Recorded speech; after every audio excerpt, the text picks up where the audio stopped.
Oke. Gini Bu ya, saya gak jawab secara umum dulu, dimasuk kasusnya spesifik. Secara umum, amalan apa yang seyogianya dilakukan oleh seorang anak untuk orang tuanya yang sudah meninggal? Nanti masuk pada kasus yang spesifik yang bertanyakan. Jadi di antara amalan yang seyogianya dilakukan oleh seorang anak, yang pertama doa. Udah pasti Bu ya, doa itu. Doa. Sepakat semua ulama, doanya orang yang masih hidup bermanfaat untuk orang yang sudah meninggal. Itu disepakati semua ulama. Seperti Al-Fatihah misalnya, mendirikan Al-Fatihah. Bukan itu, Bu. Nanti masuk ke situ. Dimasuk. Ini doa dulu, doa. Jadi kalau doa itu disepakati semua ulama bermanfaat untuk orang yang sudah meninggal. Itu disepakati. Ya. Bahkan tidak mesti ada hubungan anak orang tua, asal sama-sama muslim. Jadi doa seorang muslim yang masih hidup itu bermanfaat untuk muslim yang sudah meninggal. Kan Nabi sendiri sering mendoakan orang yang sudah meninggal. Allahumma ghufir li hayyina wa mayyitina, dan seterusnya. Ya Allah, ampuni dosa yang masih hidup di antara kami, ampuni dosa orang yang sudah meninggal di antara kami. Khatib Jumat, ibu-ibu kan tidak pernah perisal Jumat. Khatib Jumat itu di khutbah kedua sering baca doa.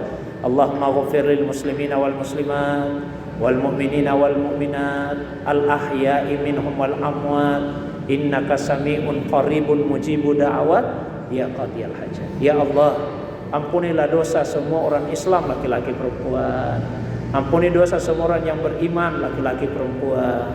Ampuni dosa yang masih hidup di dunia ini, terutama yang sudah meninggal.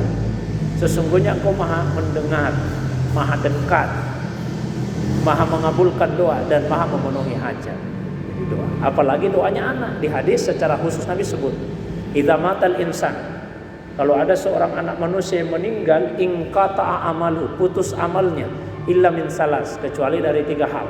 1, sadaqatin jariyah, sedekah jariyah. Yang kedua, au ilmin yuntafa'u bihi, ilmu yang masih dirasakan manfaatnya. Yang ketiga, awaladin salihin yad'ula, anak yang saleh yang senantiasa mendoakannya. Itu 1 Bu ya, doa. Yang kedua, bagian dari doa istighfar, memohonkan pengampunan untuk orang tua yang sudah meninggal, masih dipandang bagian dari. Yang ketiga ini, bacaan Al-Quran dari orang yang masih hidup untuk orang yang sudah meninggal. Beda dengan doa. Kalau doa itu seperti Allahumma ghafir lahu warhamhu, ya Allah ampunilah dosanya, sayangilah dia. Itu doa. Itu lama sepakat bermanfaat. Kalau misalnya kita bacakan surah Al-Fatihah, bacakan surah Yasin, bacakan surah Al-Mulk, atau bacakan Al-Quran, dikhatamkan, itu ulama tidak sependapat, tidak sepakat. Ya, bermanfaat atau kalau doa sepakat semua ulama, bacaan Al-Quran tidak sepakat. Ada sebagian yang berpendapat tidak bermanfaat. Tapi kalau saya pribadi lebih cenderung, lebih memilih pendapat ulama yang berpendapat itu bermanfaat. Jadi silakan saja diniatkan. Ya, lebih bagus lagi kalau saya pribadi itu senang kalau misalnya sudah baca Al-Quran terus berdoa. Bahasa Arabnya begini, Allahumma ausil misla sawabi ma qara'tuhu ila titik-titik. Ya Allah, berikanlah pahala kepada si fulan sebagaimana pahala saya yang membacanya. Biasanya di awal. Boleh juga. Kalau di awal berarti ya Allah, berikanlah pahala kepada orang tua saya atas bacaan Al-Quran saya ini sebagaimana pahala saya yang membaca. Tapi sebetulnya kalau antara anak dengan orang tua Bu, biar kita tidak sebut-sebut begitu otomatis. Asal ada andil orang tua sehingga anaknya itu bisa baca Quran. Andil itu banyak macamnya. Diajarkan, dicarikan guru. Siapakah yang carikan guru sehingga bisa mengajar? Kan orang tua juga. Diberi kita kesempatan meskipun tidak secara langsung. Tidak secara langsung.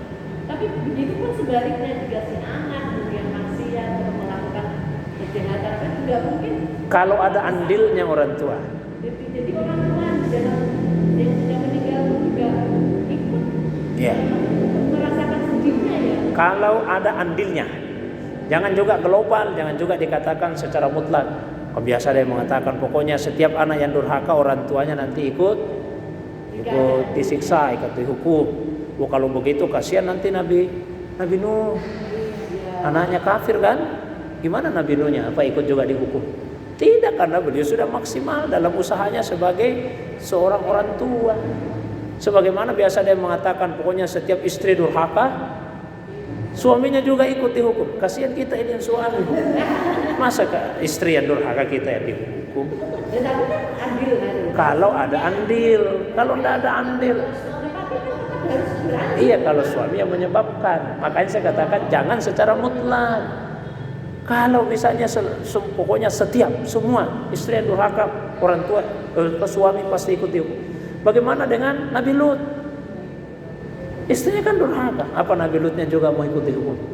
Kan setidaknya itu di masa Nabi, dalam masa Nabi kan berbeda dengan yang sekarang kan. Sama tidak ada penghususan. Jadi suami itu dihukum kalau dia lalai melaksanakan tanggung jawabnya sebagai suami. Tapi kan kebanyakan untuk di zaman sekarang banyak sekali suami-suami itu lalai, akhirnya membuat Lalai atau lalai? Oh lalai. Nah, sekedar oh gitu. Akhirnya si istri itu tidak adil. Ya. Membuat istri banyak yang kepentingan di mana. Ya kalau suami lalai, dia ikut dihukum sesuai tingkat kelalaiannya. Dan Bukan tingkat kelalaian, sesuai tingkat kelalaiannya.